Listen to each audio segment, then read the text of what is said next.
ചാവക്കാട് നഗരസഭയുടെ വോട്ടർ പട്ടികയിൽ നിന്നും വിവിധ വാർഡുകളിൽ നിന്നായി 500ഓളം വോട്ടർമാരാണ് പട്ടികയിൽ നിന്നും പുറത്തായിട്ടുള്ളത്. ഈ തദ്ദേശ സ്വയംഭരണ തെരഞ്ഞെടുപ്പിൽ അവർക്ക് വോട്ട് ചെയ്യാൻ കഴിയാത്ത അവസ്ഥയാണ്.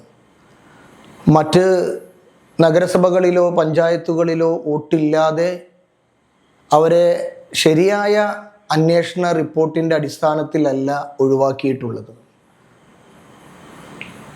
10ാം മാസം ഇറങ്ങിയ കരട് വോട്ടർ പട്ടികയിൽ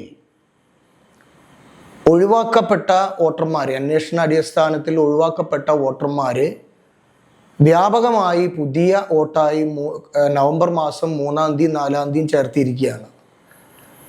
അന്വേഷണ ഉദ്യോഗസ്ഥൻ്റെ റിപ്പോർട്ട് പോലും അവർ താമസമില്ല എന്നറിഞ്ഞിട്ട് പോലും അവരെയെല്ലാം പുതിയ വോട്ടർമാരായി ചേർത്ത് ആ വോട്ടുകൾ നിലനിർത്തിയിരിക്കുകയാണ്. അതോടൊപ്പം തന്നെ പല വോട്ടർമാരും ഹിയറിംഗ് നോട്ടീസ് കിട്ടി ഹാജരായി മതിയായ രേഖകൾ സമർപ്പിച്ചിട്ടും മറ്റ് നഗരസഭകളിലോ പഞ്ചായത്തുകളിലോ വോട്ട് ഇല്ലാതെയും അവരെ അന്യായമായിട്ടാണ് ഒഴിവാക്കിയിട്ടുള്ളത്. നമുക്കറിയാം, പ്രവാസികളുടെ വോട്ട് ചേർക്കണമെങ്കിൽ 4A ഫോമിലാണ് പ്രവാസികളുടെ വോട്ട് ചേർക്കേണ്ടത്.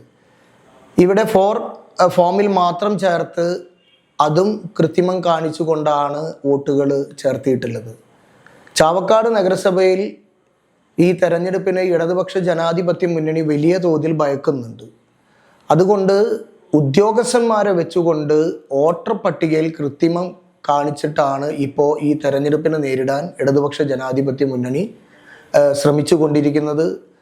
വ്യാപകമായിട്ടുള്ള പരാതി ഇതുമായി ബന്ധപ്പെട്ടുകൊണ്ട് തെളിവ് സഹിതം കളക്ടർ അതുപോലെ മറ്റു ഉദ്യോഗസ്ഥന്മാർക്ക് ഇതുമായി ബന്ധപ്പെട്ട പരാതികൾ നൽകിയിട്ടുണ്ട്. കോടതിയെ സമീപിക്കുവാനും തീരുമാനിച്ചിട്ടുണ്ട്. വ്യാപകമായി വോട്ടർമാരെ ഒഴിവാക്കിയ നടപടി ക്രമവിരുദ്ധമായിട്ടാണ് നടപ്പിലാക്കിയിട്ടുള്ളത്. അത് പരിശോധിക്കപ്പെടണം. വോട്ടർമാർക്ക് അവൻ്റെ മൗലികമായിട്ടുള്ള അവകാശമാണ് വോട്ടർ അവകാശം. ആ അവകാശം ഇല്ലാത്ത അവസ്ഥയിലേക്ക് ചാവക്കാട് നഗരസഭയിൽ 500ഓളം വോട്ടർമാർ ചെന്നെത്തിയിരിക്കുകയാണ്. ഇതുമായി ബന്ധപ്പെട്ട മുഴുവൻ തെളിവുകളും മാധ്യമ പ്രവർത്തകരുടെ മുന്നേ സമർപ്പിക്കുന്നു.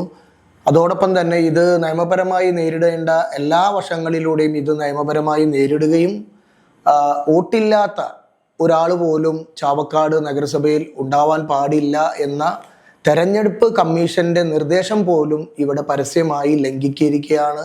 കാരണം ഇവർക്ക് മറ്റ് നഗരസഭകളിലോ പഞ്ചായത്തിലോ വോട്ട് ചേർക്കാനോ വോട്ടർ പട്ടികയിൽ പേര് വരുത്താനോ ഇനി സാധ്യമല്ല എന്നത് അറിഞ്ഞുകൊണ്ട് മനഃപൂർവ്വം CPMൻ്റെ ആളുകളുടെ ഒത്താശയോടുകൂടി ഉദ്യോഗസ്ഥന്മാർ ചെയ്ത ഈ നെറികേടിനെതിരെ നിയമപരമായി പോരാടാൻ തന്നെയാണ് തീരുമാനിച്ചിരിക്കുന്നത്.